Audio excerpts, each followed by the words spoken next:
almost every 12th IAS officer in the country is from Bihar. The Economic Advisory Council of to PM, नीति आयोग और बाकी bodies ने भी इस बात को माना है कि Bihar is one of the poorest, सबसे गरीब राज्यों में से एक है। एग्रेरियन माइंडसेट जो जमीन से जुड़ा हुआ, उससे जुड़ा हुआ जो फ्यूडलिज्म है, उसके कारण जो बिहार का प्राइमरीली माइंडसेट है, जो उसकी मानसिकता है, उसमें इसके का जो सामंती प्रभाव है वह उन राज्यों की तुलना में ज्यादा देखने को मिलता है जहां पर इंडस्ट्रियल डेवलपमेंट। और यह आईएएस जैसी नौकरियां ये अतिरिक्त पावर आपको देती है, जिससे वो पावर गैप कम होता है और अंततः आपके अपमान की संभावनाएं खत्म हो जाती है। क्यों? क्योंकि कल्चरल आइकन है आईएएस। कलेक्टर साहब, बार बार कहा जाता है ना कि पीएम, सीएम, डीएम। नमस्ते दोस्त, प्लीज सिट डाउन में आपका स्वागत है। दिल्ली में या इस तरह के बड़े महानगरों में जब कभी भी यूपीएससी की बात की जाती है या फिर यूपीएससी की तैयारी कर रहे जो बच्चे हैं उनके बारे में कोई भी जिक्र होता है, तो अक्सर लोगों के सबकॉन्शियस में एक राज्य, पूरब का हमारा एक राज्य अक्सर चर्चा में रहता है, उनके मन में आता है, और वो है बिहार। बार बार लोग इस तरह का सवाल पूछते हैं। ये आपको टीवी में दिखाई देगा, मूवीज में दिखाई देगा, ओटीटी में दिखाई देगा, समाचारों और लेखों में भी दिखाई देगा कि आखिर बिहार इतने सारे आईएएस अधिकारी क्यों पैदा करता है, क्या बिहार से इतने सारे आईएएस अधिकारी क्यों आते हैं। ये एक रोचक सा मामला है और मुझे लगा कि आज इस पर सीधी बातचीत की जाए, क्योंकि इस क्यूरियोसिटी को जरा समझा जाए कि वास्तव में ये बिहार के साथ आईएएस की नौकरी को जोड़ देने का जो एसोसिएशन बना है वो पॉपुलर डिस्कोर्स में क्यों बना है। So basically we will be talking about the UPSC in the popular discourse vis Bihar. ये क्यूरियोसिटी कहाँ से आ रही है कि बिहार इतने सारे आईएएस अधिकारी क्यों पैदा करता है। दूसरा ये कि इसकी सच्चाई क्या है।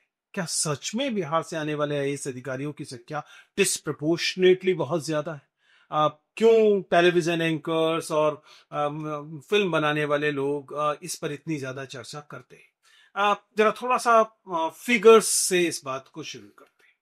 अगर आप कुल मिलाकर आईएएस अधिकारियों की बात करें तो almost every 12th IAS officer in the country is from Bihar. When I'm talking about Bihar, तो अभी हम इस बिहार की बात कर रहे हैं और इसमें जो पुराने अधिकारी हैं उसमें हम अनडिवाइडेड बिहार की बात कर रहे हैं, यानी कि उसमें झारखंड को शामिल कर रहे हैं। अगर हम 2020 की बात करें तो 416 out of around 5,000, 4964 IAS officers were from Bihar, which is around 9%, 10% के आसपास बनेगा, 9% के करीब बनेगा। बिहार की पॉपुलेशन ध्यान रखिएगा, अपने आकार के हिसाब से बहुत ज्यादा है और उसे भी हमें अपने इस पूरे के पूरे कैलकुलेशन में ध्यान में रखना पड़ेगा। सो अगर हम बिहार की आबादी के हिसाब से बात करें तो वहां लगभग हर 3 लाख बिहारियों पर, यानी बिहार के 3 लाख निवासियों पर, 2.87 लाख टू बी प्रिसाइज, एक आईएएस अधिकारी है। तो हम ये कह सकते हैं कि बिहार के अधिकारियों की संख्या कुल मिलाकर आईएएस अधिकारियों में, टॉप ऑफिसर्स में सिग्निफिकेंट है। ऐसा नहीं कि हम ये कहें कि एकदम झूठी बात है कि आईएएस जैसी सर्विसेज में या देश की इंपॉर्टेंट सर्विसेज में बिहार का जो कंट्रीब्यूशन है वह ज्यादा होता है। लेकिन क्या इससे बिहार की छवि बदलती है, बिहार की प्रकृति बदलती है? कंट्रास्टिंग फैक्ट ये है और इस बात के लिए आपको किसी अतिरिक्त स्रोत की आवश्यकता नहीं है। यद्यपि हाल में the economic advisory council of to PM, NITI Aayog और बाकी बॉडीज ने भी इस बात को माना है कि Bihar is one of the poorest, सबसे गरीब राज्यों में से एक है। तो बल्कि बिहार की जो गरीबी है वो, उसके लिए शब्द इस्तेमाल किया गया कि Bihar suffers from multi dimensional poverty. Bihar में बहुआयामी किस्म की जो गरीबी है वह देखने को मिलती है। लेकिन फिर से वापस चलते हैं आईएएस अधिकारियों वाली बात मामले पर। तो क्या लॉजिकल एक्सप्लेनेशन है कि बिहार में इतने ज्यादा आईएएस अधिकारी अगर निकलते हैं तो क्यों निकलते हैं? अगर विद इन आईएएस की बात करें तो आप समझ लीजिए, आप जानते हैं कि जब कोई आईएएस अधिकारी बनता है, जब इन सर्विसेज में, ऑल इंडिया सर्विसेज में कोई भी अधिकारी पहुंचता है तो उसे एक कैडर अलॉट किया जाता है।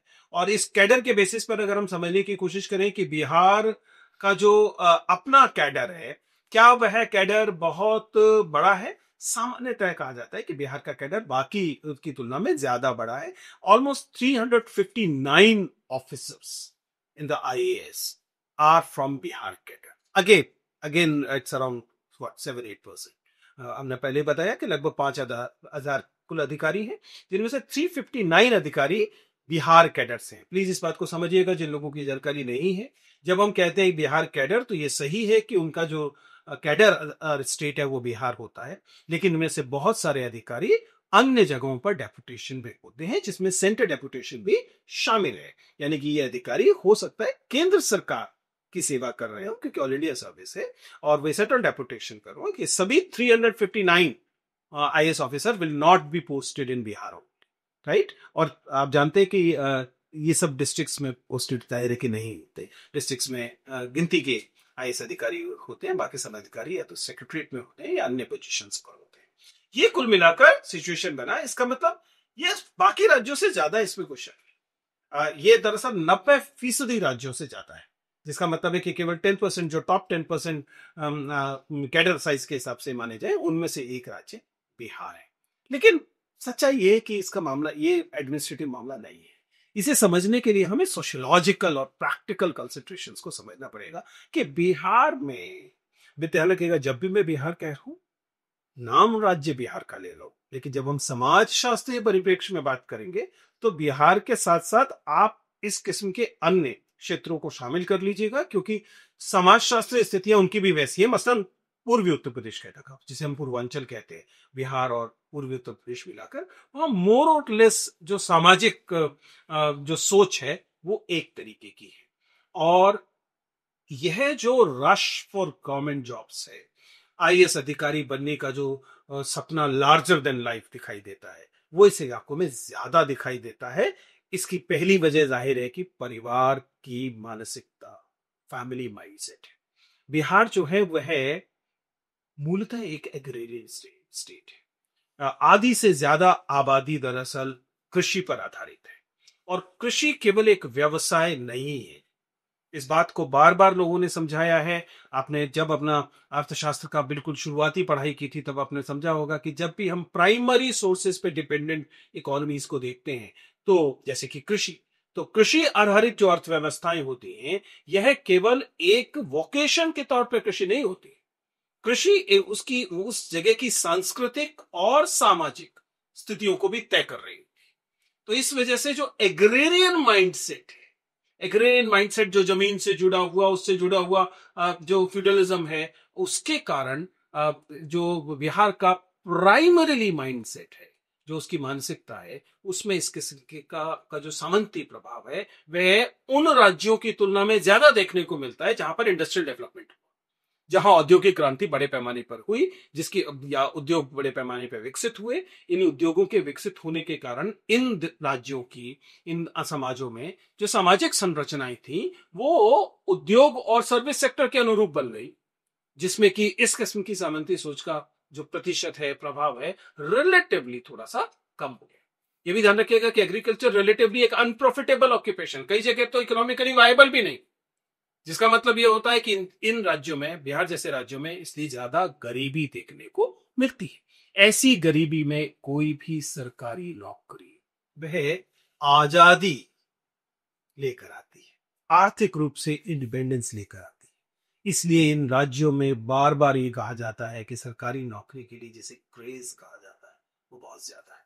माना जाता है कि परिवार में एक भी सरकारी नौकरी लग जाए तो परिवार के बाकी लोगों का विवाह हो सकता है, बहनों का विवाह हो सकता है, अपना विवाह होने की संभावना बढ़ जाती है, क्योंकि सरकारी नौकरी के साथ एक बधी बलाई नियमित आमदनी और स्टेबिलिटी जुड़ती है। और उसमें भी अगर सरकारी नौकरी को, मैं शीर्ष सरकारी नौकरी की बात की जाए, आईएएस की बात की जाए, तो जाहिर है कि और भी ज्यादा हो जाएगा। इसी प्रकार अन्य चीजों को आप देख सकते हैं। लेकिन मैं इसे गंभीरता से जब देखता हूं, मुझे कल ही किसी व्यक्ति ने, एयरपोर्ट पे बातचीत हो रही थी, कई बार लोग मिल जाते हैं, वो बातचीत करते, तो एक युवा था, उसने पूछा कि सर ये इतने बड़े पैमाने पर लोग आईएएस के पीछे क्यों भागते हैं? इसकी मुख्य वजह आपको क्या नजर आती है?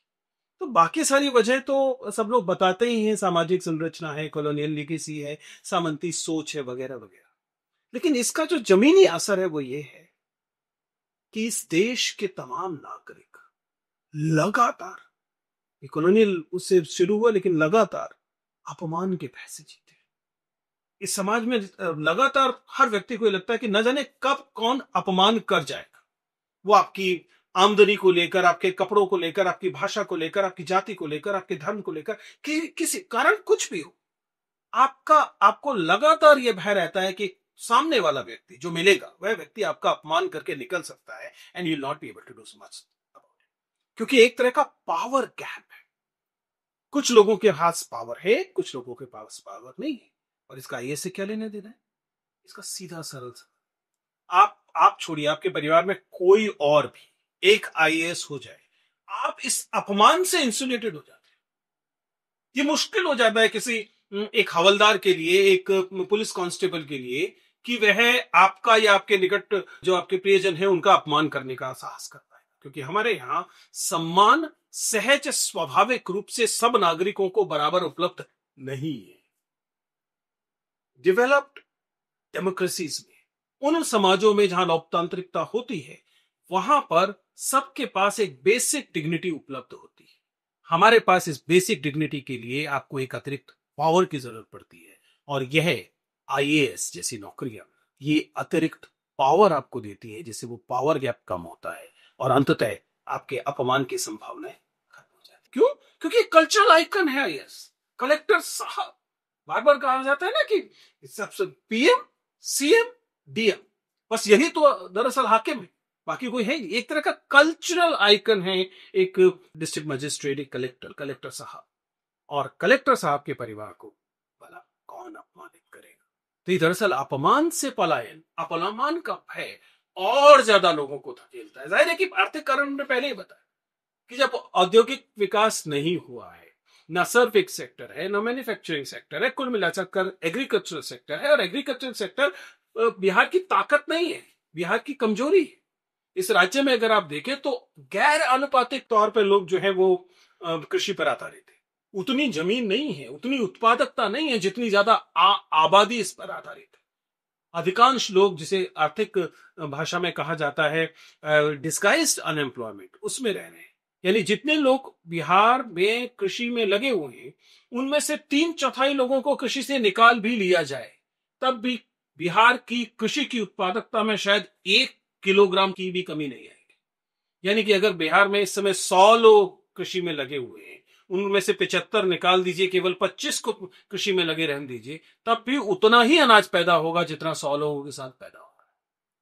और यही डिस्गाइज्ड अनएम्प्लॉयमेंट है, यही प्रचंड बेरोजगारी है, जो इस वजह से वो बिहार में को प्रभावित करती है। इन सब कारणों से और उस अपमान के भय से एक स्वाभाविक संस्कृति विकास बिहार में पैदा हुई है, जिसमें हर मेधावी छात्र, उस बेचारे के पास केवल एक ही रास्ता है। There is no diversity of dreams available. रास्ता यह है कि सरकारी नौकरी पाओ, और सरकारी नौकरी में भी आईएएस की नौकरी पाओ। और ये आज से नहीं है, बिहार में पिछले 40-50 साल से हम यही स्थिति देख रहे हैं।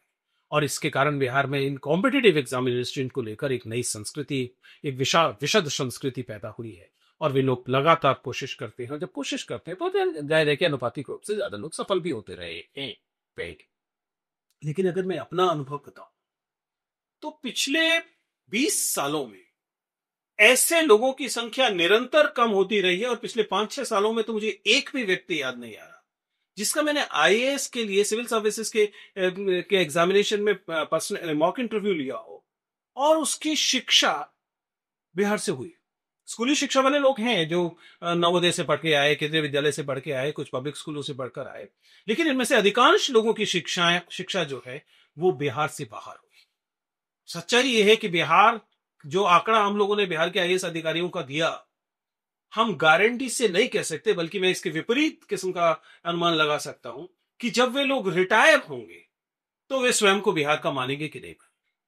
उनमें से अधिकांश लोग दिल्ली में एस्टैब्लिश हो जाएंगे, दिल्ली में बस जाएंगे, पुणे में बस जाएंगे, दूसरे राज्यों में बस जाएंगे। बहुत कम लोग अपने आप को बिहार का मानेंगे। एक सामान्य सी घटना है कि जब कोई आईएएस अधिकारी रिटायर होता है तो उसके पास ये चॉइस होती है कि वह अपनी पेंशन स्टेट से लेगा या डीओबीटी से लेगा।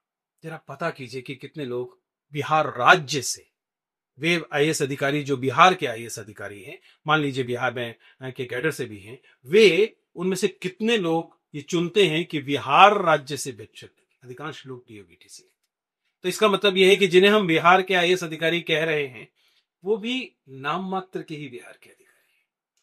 फाइनली ये बात सही है कि हमें बिहार के लोगों का प्रतिनिधित्व तो कुल मिला के इस सर्विस में पर्याप्त दिखाई देता रहा है, लेकिन ये ट्रेंड कम हो रहा है। दूसरी बात, किसी राज्य के लिए यह गर्व का विषय नहीं है, खास तौर से बिहार के लिए तो कतई गर्व का विषय नहीं है, क्योंकि यह मजबूरी में हुआ विकास है। यह मजबूरी में मिला हुआ मेडल है कि आपके यहां से आईएएस अधिकारी ज्यादा होते हैं, क्योंकि हमारा राज्य बिहार अन्य सपनों को लेकर, अन्य सपनों को पूरा करने को लेकर निरंतर असफल हुआ है। वह उद्योग के सपने में असफल हुआ है, वो स्टार्टअप्स के सपने में असफल हुआ है, वह सर्विस सेक्टर के सपनों में असफल हुआ है, वह सामाजिक विकास के क्षेत्र में असफल हुआ है। और इसी कारण जो एक छोटा सा नैरो, बहुत संकीर्ण रास्ता बचता है, वह केवल सरकारी नौकरियों का, आईएएस बन जाने का या अन्य केंद्रीय सेवाओं या राज्य सेवाओं में जाने का रह गए। तो यस, बहुत सारे अधिकारी आईएएस अधिकारी समेत बिहार से होते हैं, लेकिन ये गर्व की बात नहीं।